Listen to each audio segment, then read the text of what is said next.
Bollywood film ધૂમ 2માં ચોર Aryan tight security વચ્ચે હીરાની ચોરી કરે છે। તેવી જ રીતે અહીં પણ ટાઇટ સિક્યુરિટી વચ્ચે ચોરીની ઘટના બની છે। આ અન્ય કોઈ જગ્યા નથી પરંતુ સુરક્ષિત માનવામાં આવે છે તેવા દિલ્હીના લાલ કિલ્લાની ઘટના છે। અહીં 15 ઓગસ્ટ પાર્કમાં જૈન સમુદાયના ધાર્મિક કાર્યક્રમનું આયોજન કરવામાં આવ્યું છે, જે 9 સપ્ટેમ્બર 2025 મંગળવાર સુધી ચાલશે।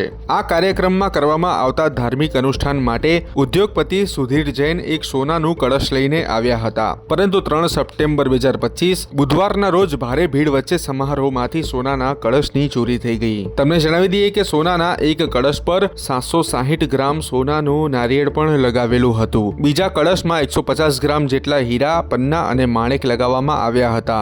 આમ કુલ 1,50 લાખ રૂપિયાની આસપાસના સોનાના 2 કળશની ચોરી થઈ ગઈ છે। આ ઘટના ટોક ઓફ ધ ટાઉન બનતા 6 સપ્ટેમ્બર 2025 શનિવારે પોલીસને સમગ્ર ઘટના વિશે જાણકારી મળી હતી। એક શખ્સ જૈન પૂજારીના વેશમાં કંઈક લઈને ઉતાવળમાં જઈ રહ્યો હોય તેવા ફૂટેજ સીસીટીવી ચેક કરતા સામે આવ્યા છે, એટલે પોલીસ તેની શોધખોળ કરી રહી છે। હવે આટલી ટાઇટ સિક્યુરિટી વચ્ચે પણ ચોરીની ઘટનાનું બનવું તેમાં તમને શું શંકા લાગે છે તે તમે કોમેન્ટમાં જણાવજો।